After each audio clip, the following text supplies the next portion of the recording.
What it up, y'all? What it is? You're back again, JD Rich, aka J Rich TV, but I had to change my name due to some copyrights and whatnot. But it is JD Rich now. I hope you all are doing wonderful out there, man. Especially with this Corona going on. I haven't been uploading. I got a crazy work schedule. I'm trying to get back to consistency. I swear I am. And with the way we're getting on to chapter 1000, man, with 998 just coming out, it's gonna be crazy, man. So I'm gonna be on my shit, man. I'm gonna be on my shit. But I'm here to talk to you today because this is chapter 994, 995 review, aka Yamato and a Kunoichi's Oath. So let's just get into it, man. I got my notes right here ready, man.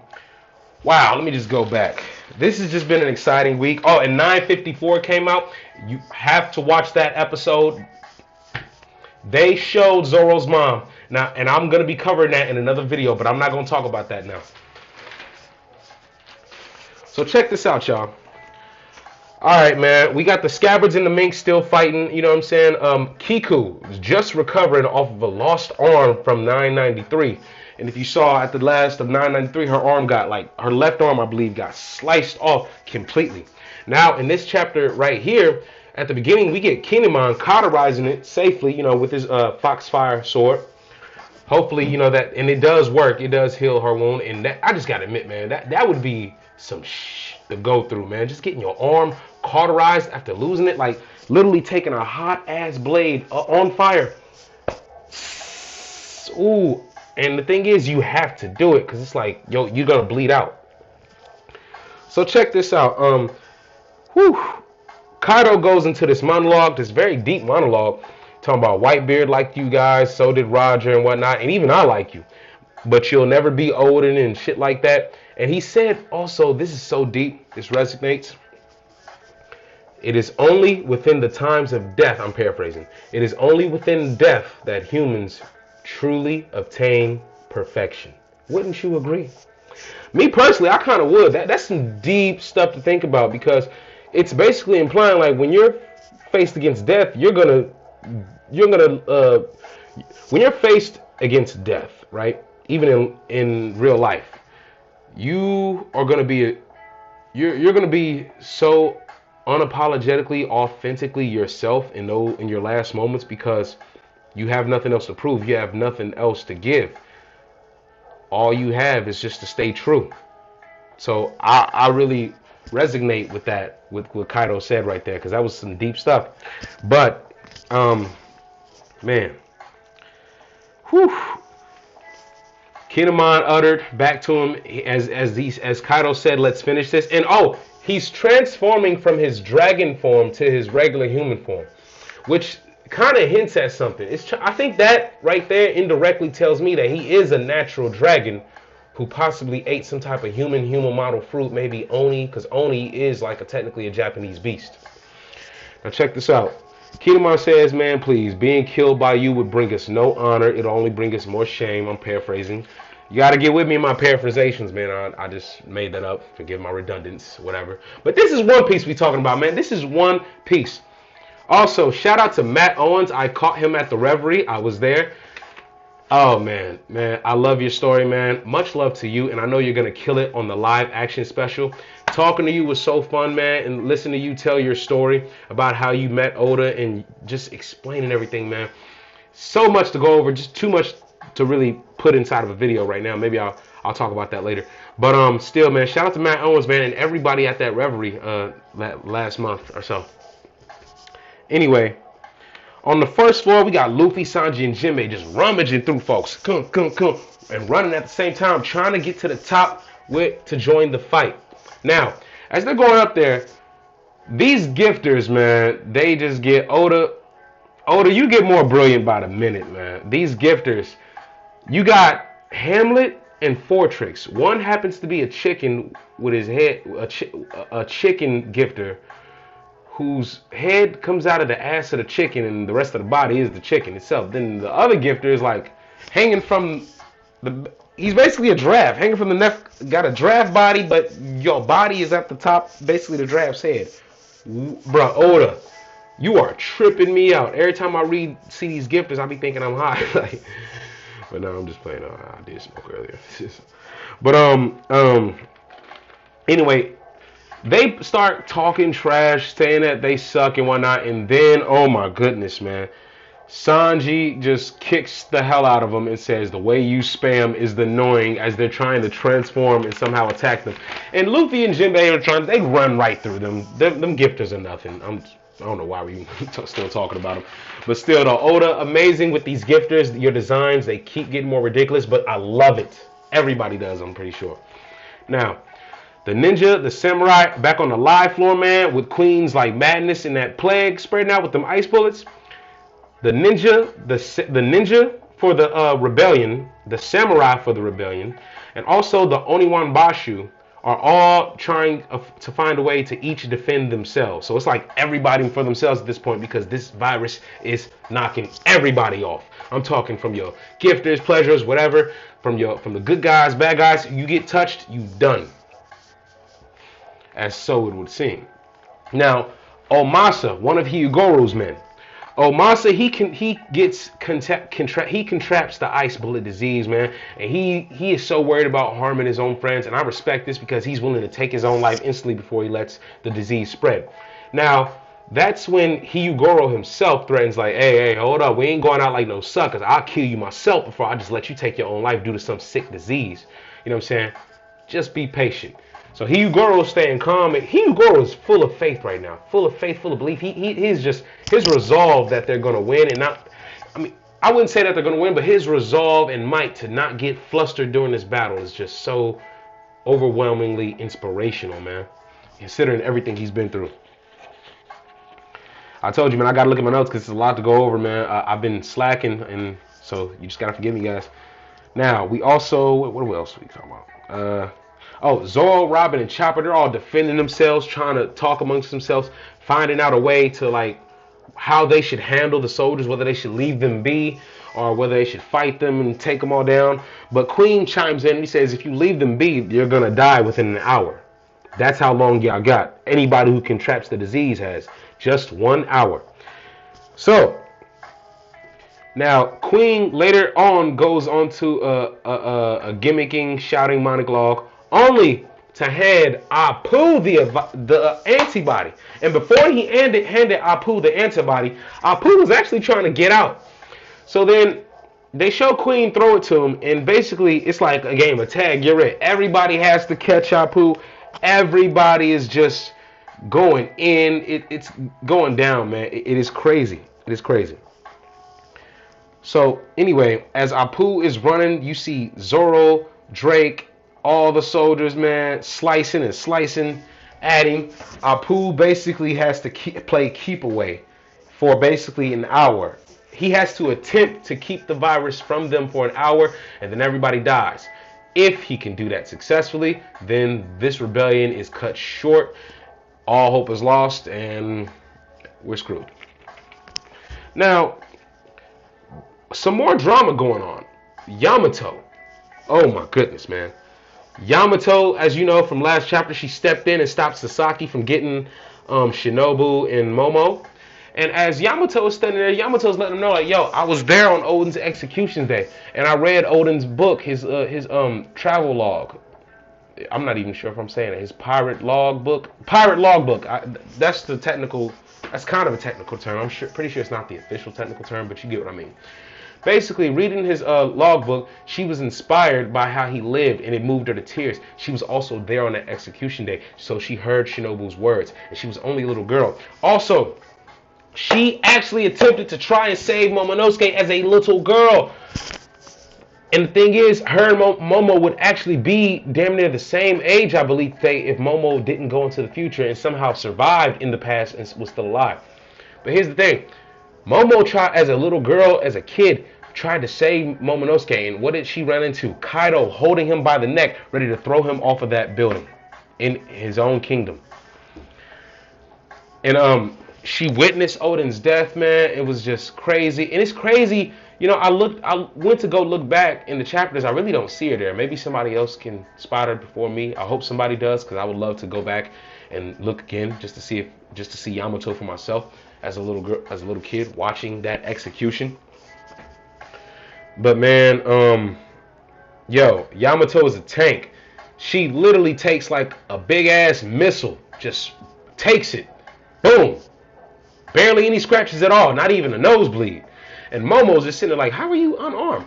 Now, I'm just gonna speculate. Yamato's a dragon.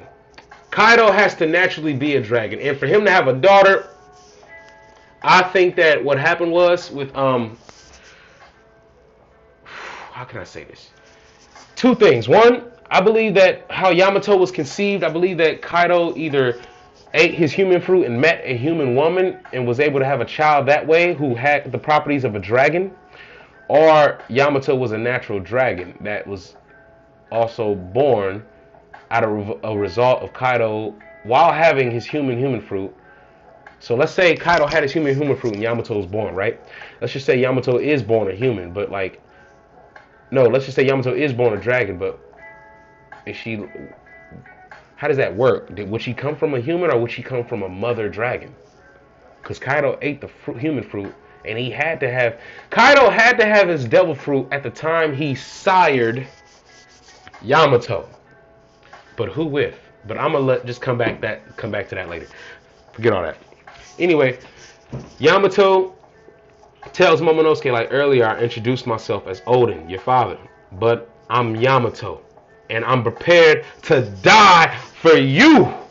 I'm prepared to die. I'm gonna give my life for you, cuz I respect your daddy. That's basically, man, Yamato is a G. Yamato is a G, despite her being a she, and I have no problem with that.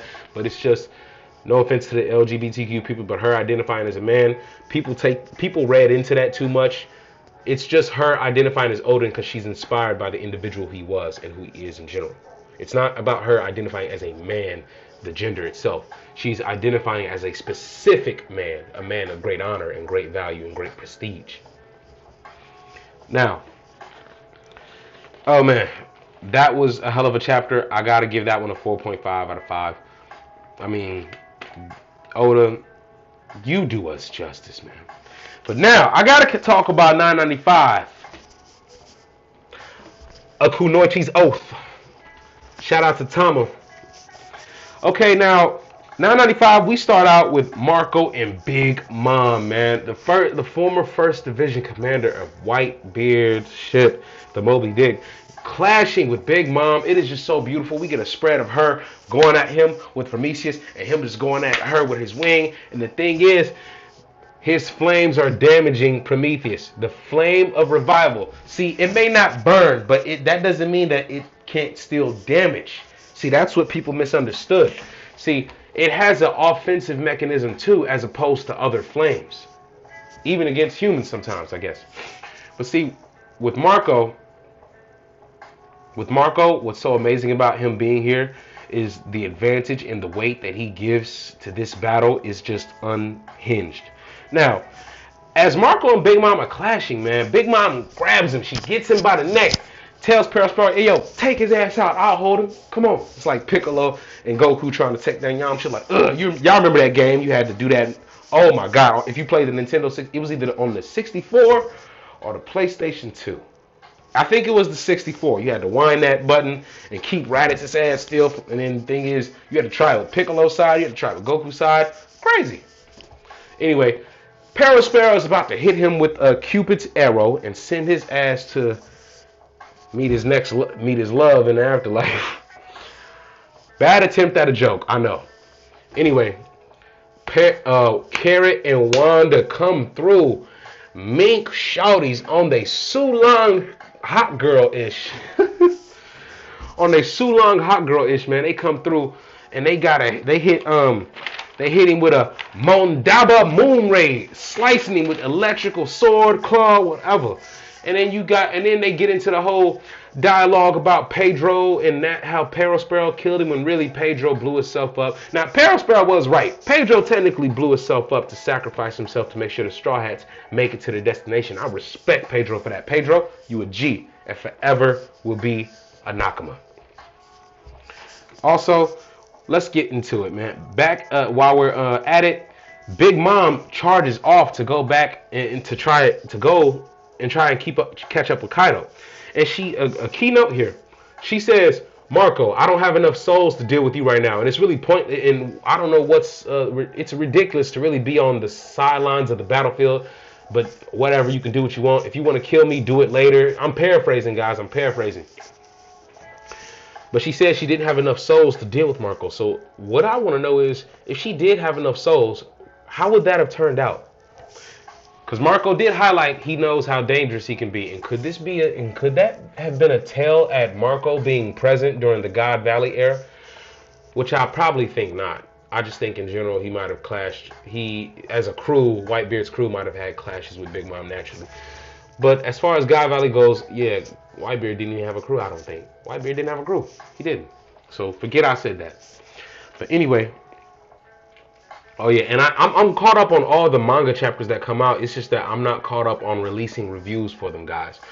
But I will have to say, I read about that Fire Cloud shit. I'm starting to see that theory about how Onigashima might have been God Valley. Possibly. But that's too far-fetched. I just can't. But for real though, I could see it happening because the Fire Cloud can lift up big-ass masses of land, like a whole land. So, what if, you know what I'm saying? But then again, Blackbeard's Beehive Island, that Blackbeard is at, I believe that might have been where God Valley happened. So we'll just find out from Oda in the story. But I love theories. I love making theories. I love talking about them with people. I just can't stand people who, instead of debunking them, they just say, your theory is shitty, da-da-da-da-da. State your own theory or just don't comment at all. State your own theory or just disagree and state why and then state your own theory. But you don't have to be a dick about it. God, it's too much darkness going on in the world for that. It's time for some civility. We got enough internet gangsters. Anyway, back at the live stage, Zoro launches a 720-pound cannon at Apu.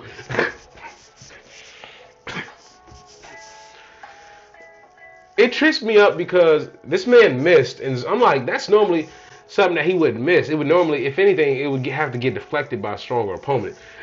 But nobody's perfect.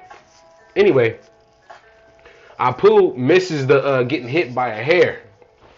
And Apu is just going, and you got Drake coming up on the side too. You got Drake and so many other people going after Apu because he has the antibody.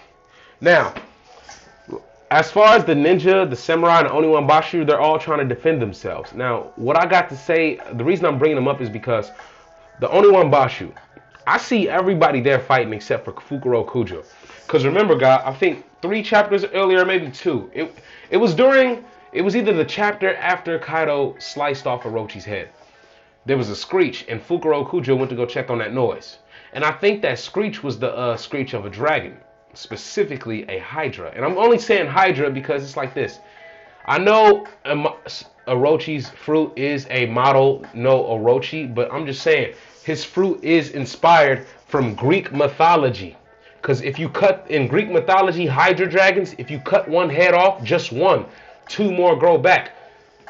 Oda took this inspiration and applied it in his own way by using a Japanese dragon instead of a Greek dragon, but with the same similar properties. You cut off the head of one, 2 more grow back, or 1 more grow back in its place. But I think Orochi might have grown 2 more dragon heads. And Orochi's not dead. Orochi is not dead. He is not dead. He's not dead. Now, everyone is still chasing after Apu. You got this mayhem going on. Zoro and Drake finally team up together. You get this dope-ass combo in this panel of Zoro and Drake slicing at Apu. And the thing is, I don't know what these weapons are, but you know how police baton nightsticks look? They're not nunchucks, obviously, but they the weapons that Snake Eyes was using in the G.I. Joe movie, the Channing Tatum one with Marlon Wayans, the good one. Yeah, Snake Eyes was fighting Storm Shadow, and he had the same weapons that Apu was using against Drake. Now, I would love to see more of Apu using these in combat. I would love to see him fight some Navy soldiers real quick just to see how he, applies it and whatnot. Because it's really dope. He's blocking their attacks and whatnot, blocking Zoro's blade and blocking Drake's axe. I gotta give props to Apu and his resiliency to like really fend off people or to stay in one piece for the time being. But I also have to acknowledge the fact that he said, "Hey man, this 2-on-1 is getting kind of rough, ain't it?" Hey, really, I think either one of them could take him 1-on-1 and beat him, but it'd be a longer fight for Drake than it would for. It'd be a longer fight for Drake than it would for Zoro, and I say that because Zoro isn't the time to waste time like that, especially, because wasting time, if you trying to fight Zoro and you're a time-wasting type of fighter, meaning that you're weak, you're not even on his level, or it's not the fact that you're like weak or anything, it's just that you're arrogantly weak. So that just makes him even more mad. Anyway, Zoro wants to help Kinemon as he exclaims, letting Apu know when he tries to slice him, like, I don't have time to waste with your ass, man. I gotta go help Kinemon and the others. I want to fight Kaido. Bro, I cannot wait until Zoro and Luffy and Sanji all get up there, man. That is just gonna be wicked.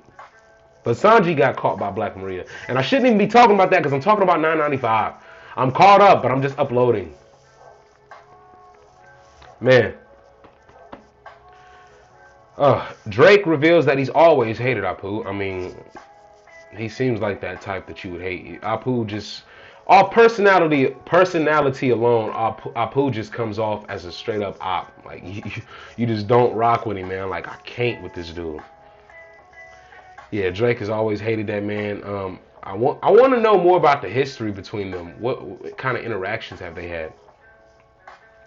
Now, Chopper, Brooke, and Robin, they're defending themselves all on the live 4, trying to stay awake of the crisis of the ice bullet. Unfortunately, I don't know when, but Chopper got touched, and his arms start turning into ice. Ice, baby, too cold, too cold. Oh, man. And as Chopper exclaims, like, yo, Zoro, we got to get to that antibody, man. Y'all got to get that fast, because otherwise we going to be done. But then again, you know what I'm saying?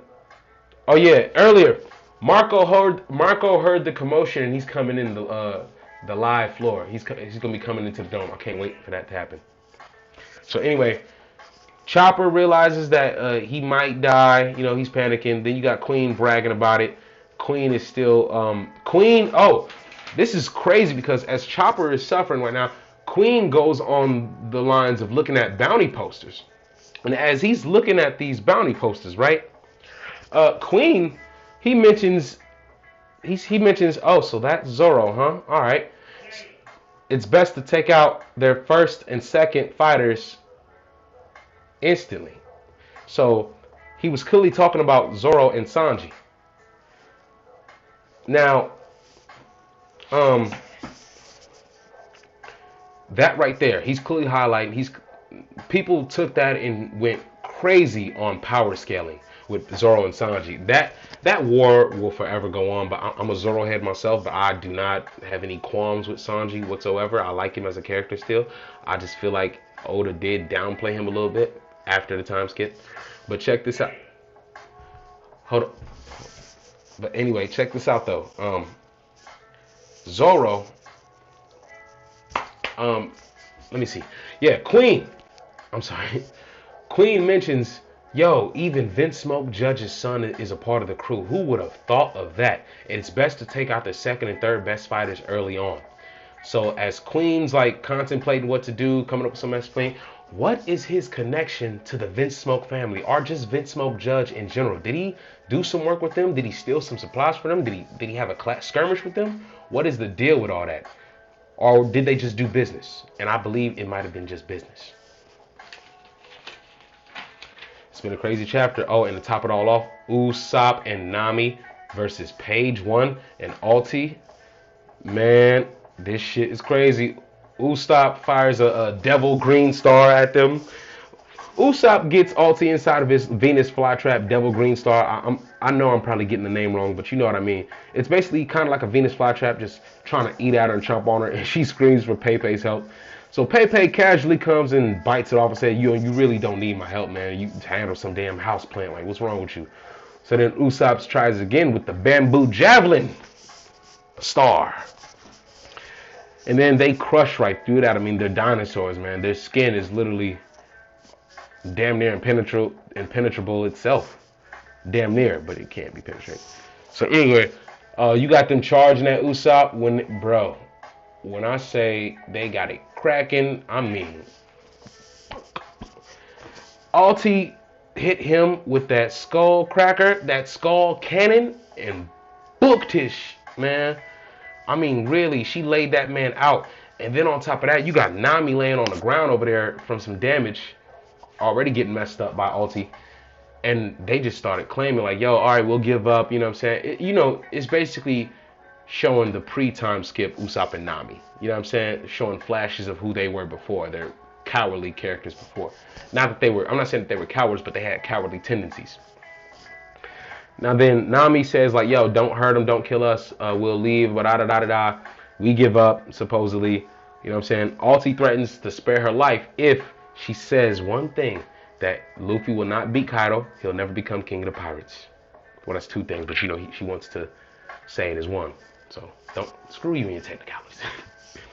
Anyway, oh man, as this is happening and Nami is saying like, yo, come on man, you ain't gotta headbutt me. It ain't like that. I don't even want no smoke like that. I don't even want no smoke like that, homie. So Nami goes into saying, and she says, Luffy will definitely become king of the pirates. Ah! Caught him for a slip. And then as Alti went for the skull cannon, enter the Kunoichi, keeping to her oath, Otama herself, and she brought along the dog, Komachio. Yeah, almost got his name wrong. Komachio, just put the bite down on Alti, just biting the shit out of her, and Tama is letting Nami know like, yo, I don't care how small I am, I don't care how weak I may be perceived, I'm still a Kunoichi. I gotta keep to my oath, and we're gonna fight. Even if we can do the slightest thing, we are going to fight. I'm paraphrasing, but it is beautiful, man. So this has been some amazing chapters overall. I'm gonna be covering 996 back to back soon. So man, let me know what y'all think, man. And also, I hope you guys watched 954, and I hope you guys are all caught up just as well as I am. But like I said, I'm not caught up in the uploads. This has been one fantastic week, and yo, we might just get to chapter 1000 before the year is over. There's no break. 999 is coming out this week. Be ready, be prepared, and I'm gonna get at you. This is JD Rich. Remember, one piece of life is life in one piece. Peace.